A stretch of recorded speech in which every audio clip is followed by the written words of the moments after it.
PhD student with the Danish Institute for International Studies and Roskilde University. I work on renewable energy projects and indigenous people's rights. Over the summer, I had the opportunity to do an internship at IWGIA, and I was asked to do a follow-up on a 2015 IWGIA report written by Kanyenke Sina that was called Renewable Energy Projects and the Rights of Marginalized Indigenous Communities in Kenya. A key focus of that report was the question whether Kenya's large-scale renewable energy projects would uphold the social, economic, and cultural rights of indigenous peoples. While the renewable energy transition is to be encouraged, human rights are an essential component and cannot be lost sight of in the name of development. Too often, the negative effects of renewable energy projects, particularly with regards to benefit sharing and how land is acquired and used, are overlooked. So in my follow-up report, I focused on two key renewable energy projects that had been briefly mentioned by the SINA report, the Lake Turkana wind power project and the Oakridge geothermal power plants. I tried to answer the following questions. What developments have occurred since 2015, and have indigenous peoples affected by the two projects seen their situation improve? And over the next few minutes, I will summarize the findings of my report. My presentation today starts with a brief synopsis of the methodology I used to write the report. After that, I will provide some background on the renewable energy transition in Kenya that the two projects are a part of, and I will look at the development of wind and geothermal sectors specifically. The first case study that I will look at is the Lake Turkana wind power project. I will discuss what is at stake in the court case brought against the company and explore how the project has impacted on local indigenous communities. After that, I will assess the case of the Oakridge geothermal power plants with a special focus on the impact of the construction of the fourth Oakridge plant, which led to the involuntary relocation of 4 Maasai villages. Complaints over this relocation have forced the project financiers, the European Investment Bank and the World Bank, to critically assess their shortcomings.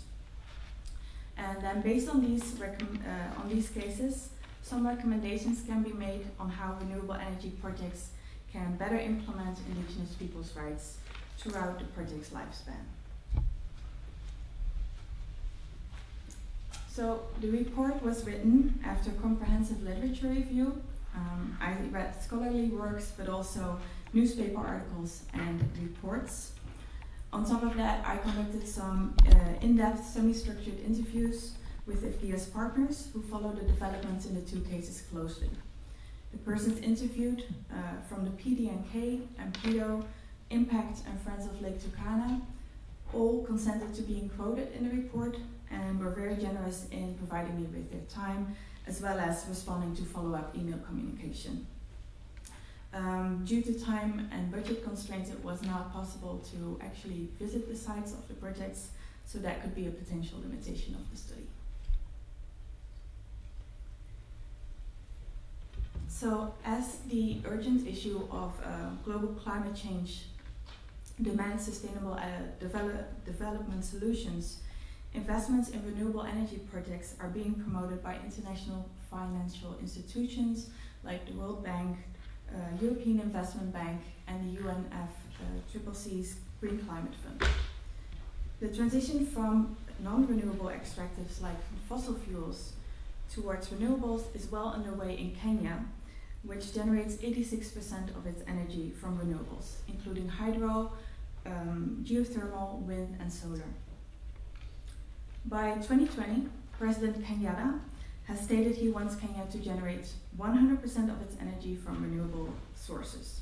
Not only will this offer opportunities for business growth and support major policies like Kenya's Big Four agenda and the rural electrification program, but it would also help mitigate or even reverse the effects of climate change.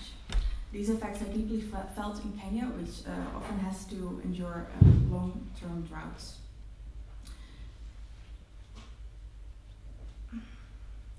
Wind and geothermal are the two renewable energy sectors with the most potential in Kenya. So here you can see which wind projects are currently under development. And then in the map you can see the dark red colors indicate where there's strong potential for constant and strong winds.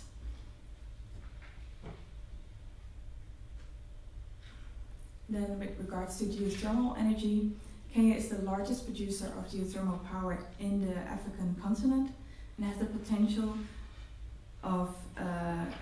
capacity of between 7,000 and 10,000 megawatts thanks to the Great Rift Valley.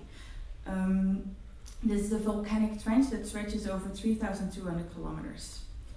Since the recent completion of the 5th IWGIA plant, Kenya's geothermal power capacity stands at 855 megawatts, and more projects are either under development or planned, as you can see in this table. And then on this map you can see the Great Rift Valley and the potential for geothermal.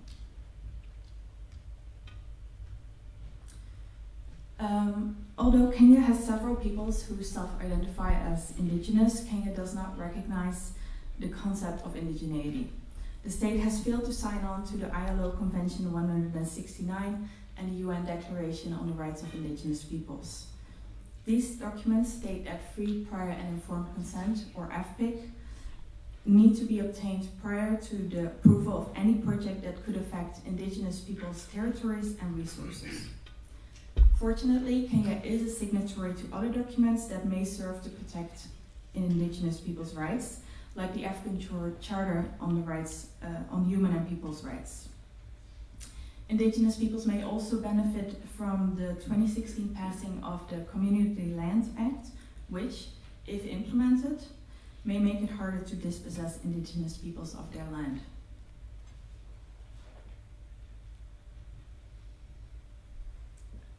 So now I'll look at the first case study, the Lake Turkana Wind Power Project. This project is located in Marsabit County. The idea to construct a wind farm here was conceived in 2006, and construction finally started in 2015 and involved not only the construction of the 365 wind turbines, but a 208-kilometer access road and the construction of a 430-kilometer transmission line to connect the generated power to the grid. The project has been fully operational since March 2019. The people living in this area are mainly pastoralists who depend for their livelihoods on livestock or fishing. This lifestyle has been threatened by severe droughts and famines that have plagued the region in recent years. Two indigenous groups dominate the area, the Samburu and Turkana, with two other groups, the Almolo and Rendil, also registered or with a historic presence in the area. None of these groups, however, were recognized by the company as indigenous.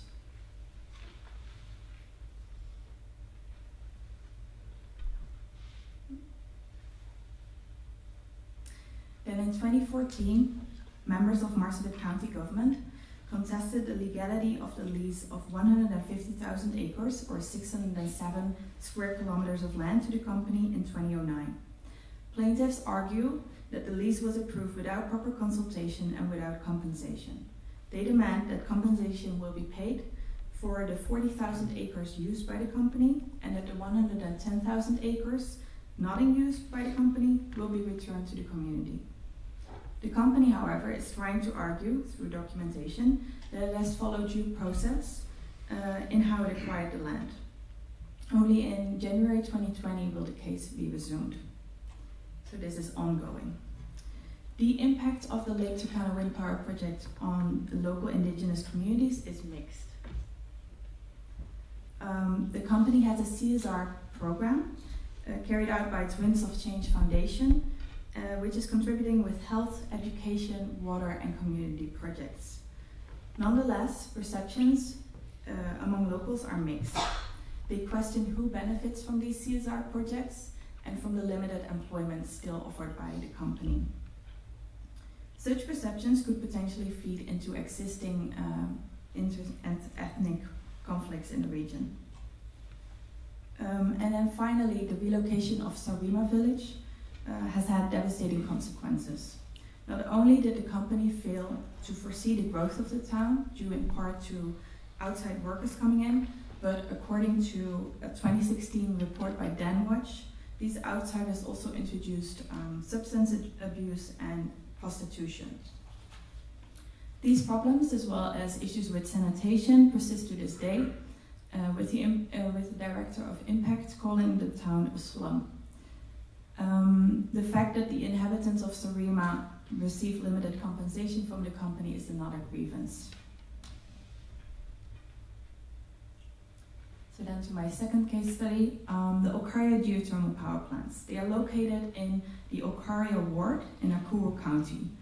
Exploratory drilling in the area started in 1970, and since then 5 plants have been constructed in the Oakridge ward, with the 5th Oakridge plant having become operational only in October 2019, so very recently.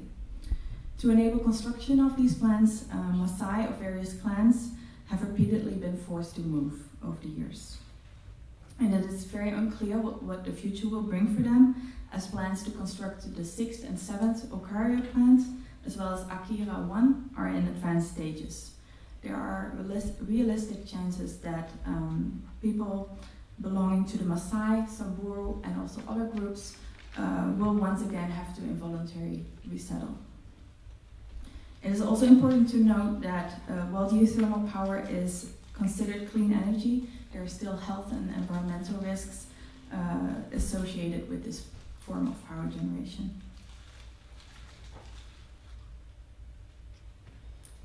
My focus in discussion of geothermal development in the Oakridge ward will be on the consequences of the construction of the 4th Oakridge plant. This plant is owned by the Kenya Electricity Generating Company, or KenGen, which is 70% state-owned. The construction of Oakridge 4 in 2014 involved the relocation of 4 Maasai villages to the Resettlement Action Plan land, or RAP land in short. In total, 1,200 Maasai were moved from an area of 4,200 acres to a much smaller piece of land of 1,700 acres, which for all of them was further removed from the town of Naivasha. On top of this, the living arrangements in RAP land were unsuited to the Maasai lifestyle. 2-bedroom houses do not allow for extended family to come over, and the terrain is ill-suited for cattle, which is problematic as they have a pastoralist lifestyle. International financial institutions play a big role in the financing of geothermal development in the Oakridge ward, and were indispensable in the financing of Oakridge 4. The World Bank and the European Investment Bank were the main financiers of the project. In 2014, both these institutions received complaints regarding the involuntary resettlement to RAP land. The allegations included that land title was not provided before resettlement took place, and that the resettlement had negative consequences for the socio-economic livelihoods of the project-affected persons. As they both received complaints, the EIB complaints mechanism and the World Bank inspection panel decided to assess these allegations through a joint investigation mission carried out in 2015. Consistent with the allegations, plans to restore the livelihood of the project-affected persons were concluded to be insufficient, and housing was found to be unsuited to the Maasai lifestyle. On top of that, consultation with the Maasai was shown to be flawed, with the Maasai language not being used. It was furthermore concluded that the project-affected persons should have been recognized as indigenous, which would have triggered the World Bank's Operational Manual 4.10 on indigenous peoples. Then in 2015, the project-affected persons were entered into a mediation process started by the EIB complaints mechanism based on its conclusions report. A mediation agreement between the Kenya Electricity Generating Company and community representatives was signed in 2016. To implement this agreement, a management action plan was created in 2017, progress on which has been monitored by the World Bank through several on-site visits. Then based on these 2 case studies, some recommendations can be made on how renewable energy projects can better implement indigenous peoples' rights throughout the project's lifespan. It is apparent that despite the fact that large-scale development projects increasingly target indigenous people's lands, they rarely share in the benefits of such highly profitable projects. Instead, projects should aim to make host communities better off by improving their lifestyle, their living conditions, and closely considering the needs of vulnerable groups. Furthermore, both case studies point to the importance of recognizing the affected communities as indigenous, which would trigger indigenous people's policies. Additionally, proper consultation and free, prior, and informed consent needs to be observed. This is in the interest of all stakeholders. It is also very important to consider the often devastating consequences of involuntary resettlement. As seen in Sarima, the in-migration of people can negatively impact on host communities.